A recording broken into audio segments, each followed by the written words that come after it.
CM Punk has always been about rebellion. Whether it's against authority, the establishment, or even the fans who once adored him, he has thrived on conflict. That's why his Wrestlemania win, if and when it happens, will not be wrapped in a nice, clean bow. There's no way it ends with him walking up the ramp, smiling, arms raised in pure babyface victory. He's not that guy. He never has been. And maybe, just maybe, that's exactly what Paul Heyman has been banking on. The CM Punk Roman Reigns Seth Rollins triple threat has been cooking for quite some time, and all of the dots are truly starting to connect. This is by far the most star-studded match on the entire presentation for this year's WrestleMania in Las Vegas. And by that logic, it certainly deserves the main event position it's being put in. Now that we know it's going to be the main event, at least of one of the 2 nights of WrestleMania, it feels like fans have been trying to peel back the layers for months now. CM Punk has teased it for months, only for it not to be revealed exactly just yet. And by what we're talking about, we mean the favor. Yes, the favor that Roman Reigns' right-hand man, his wise man Paul Heyman, owes the one-time Paul Heyman guy, CM Punk. What is that favor, and how will this play into the rest of the year for CM Punk, Roman Reigns, and everyone else involved in this very compelling story heading into Las Vegas? We've all been anticipating that the favor Paul Heyman owes CM Punk is going to be quite consequential, especially with WrestleMania on the horizon. The favor is something that Punk declared Heyman owes him for joining the OG Bloodline as they went to war against Solo Sikoa's Bloodline at Survivor Series in 2024. And now, that favor could be revealed soon. WWE played directly into this, only for it to be revealed that CM Punk wasn't the actual favor. In hindsight, we all got played, and they keep playing us. It seems just a little bit too obvious, maybe. So what on earth could that favor be? And what is Paul Heyman going to do to make amends with CM Punk and pay back his debt? Let's gaze into the pro wrestling crystal ball to see how this scenario could play out in several different ways. Some unlikely, others very possible. One of the more unlikely paths here is Paul Heyman arranging a world title shot for CM Punk if he wins this big triple threat. You're going to find out in every scenario we lay out here. CM Punk is winning big at WrestleMania, in his long sought after WrestleMania main event. And almost every scenario involves Roman Reigns taking the pin. Don't worry, Roman Reigns fans, he can take it, and you must acknowledge that. The reason for this? Roman Reigns is about to have his 10th WrestleMania main event, despite a rather underwhelming up and down year after losing big in Philadelphia and ending his momentous world title reign. But even then, Roman being the one who gets pinned means that it could extend CM Punk's feud with his bitter, despised rival, Seth Rollins. They kicked off WWE's Raw Netflix era in a huge way, and their documented hatred of each other is prolific. It's worth noting that Rollins and CM Punk are 1-1 in their recent matches, Punk winning at the Netflix premiere, and Rollins pulling out a technical victory inside the cage match due to interference from Roman Reigns at Madison Square Garden. So in this scenario, CM Punk wins the main event of WrestleMania 41 Night 1, and John Cena likely wins the main event of Night 2 against Cody Rhodes. At the end of the main event, CM Punk stands tall and confronts his old rival John Cena, setting up a blockbuster clash down the line, possibly WWE advertising it as their last ever match. This would be a huge element of a potential John Cena world title run in 2025, likely his last year in the business. It would get a massive pop and end WrestleMania with a tease for what's to come post-Mania, which is a smart move considering WrestleMania is one of the most watched wrestling shows of the year. Doesn't it feel like it's time for the wise man and the tribal chief to break up? Oh yes. Oh, Paul Heyman parting is such sweet sorrow. There really isn't much left for the Paul Heyman Roman Reigns partnership to accomplish. 10 WrestleManias, everything with the bloodline, a historic title reign. Heyman has been his wise man through the last 4.5 years and has been integral to Roman's success. They've reached the pinnacle of the industry together numerous times. On the other hand, Heyman's business with CM Punk could pick up where it left off 11 years ago. Yes, it's a long time, and a heck of a lot has changed, but that gap makes it even more intriguing. Perhaps the favor is Paul Heyman turning on Roman Reigns to join CM Punk again. That would be a pretty huge pair of egos together. Can you imagine Heyman, graveling, tears in his eyes, desperate, interfering on Punk's behalf to physically cost Roman the Mania match? At least in this case, CM Punk has a definitive history. It could all kickstart a heel run. A very heelish CM Punk could prove Seth Rollins was right all along, and also start an epic feud with Roman Reigns as the babyface. Okay, this one is wild. What if Heyman betrays Reigns, but instead of siding against Cena and Rock, Punk joins them? It would be the biggest heel turn in years.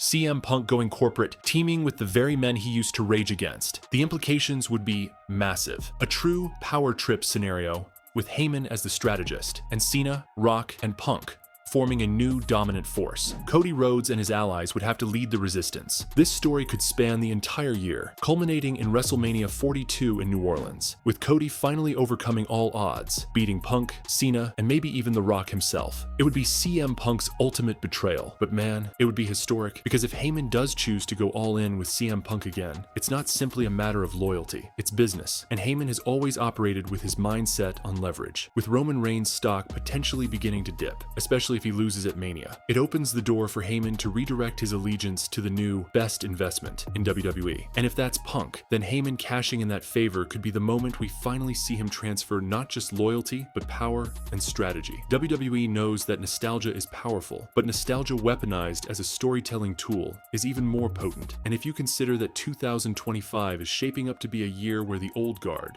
the Cenas, the Rocks, the Punks, and maybe even the Randy Ortons are having one final blaze of glory, then positioning them strategically with each other, rather than just as one-off spectacles, is crucial. This is what makes the favor concept such a goldmine. It can be used to connect the past with the present while crafting a new hierarchy for the future. Imagine this. Punk defeats Roman Reigns at WrestleMania, not by outlasting him in a gritty 30-minute classic, but because Heyman slides in the steel chair at just the right moment, just like he did for Roman against Brock at Crown Jewel in 2021. History repeating itself, but this time Punk is the beneficiary. Roman lies in the ring, stunned and betrayed. The camera zooms in on Heyman's face, stoic but cracked with emotion. Then he turns slowly to Punk, nods once, and the arena erupts in disbelief. No words are needed. The favor is paid. But the ramifications? Just beginning. And what follows after this is where the real fun begins. Roman Reigns would no longer be tribal chief in practice. That title would be hollow. No wise man, no championship, no dominance, just a man stripped of the identity he built over 4.5 years. This Roman is angry, vengeful, and potentially far more dangerous than the one who ran the company for over 1,000 days. What you'd get is a slow descent into obsession. A man hell-bent on revenge, even if it means tearing down everyone who once stood beside him. Think 2008 heel. Batista energy, but more calculated and less reckless. Meanwhile, Seth Rollins remains in the background, but only for so long. He took a backseat in the match's outcome. Perhaps didn't take the pin, or perhaps did, but that doesn't erase the tension between him and Punk. They hate each other. And WWE has been wise to keep letting that realism simmer on screen. There's very little kayfabe between those two. What you get feels real, because to some extent, it is. We could see Punk work a series of programs through the summer and fall of 2025 that are all about targeting Cena and Rock's influence. He could start by manipulating matches, orchestrating backstage attacks, or even using Heyman's connections to stack the deck. Maybe even pulling in an entirely new faction. A hybrid between old-school ECW ruthlessness and modern-day cynicism. A stable not of friends, but of believers. People who've been chewed up and spit out by the same system Punk is fighting against. It doesn't take long for things to spiral. Cody Rhodes, still the babyface anchor of WWE, starts seeing the writing on the wall. While he's been preoccupied dealing with Cena or maybe Orton, Punk has been laying out the groundwork for the real war. Cody eventually realizes that Punk's mission isn't just about Cena or The Rock. It's about reshaping WWE entirely. Cody versus Punk is inevitable. And what makes that match so uniquely compelling is that it isn't built around hate. It's built around philosophy. Punk believes that the system is broken and needs to be rebuilt from within, by people like him.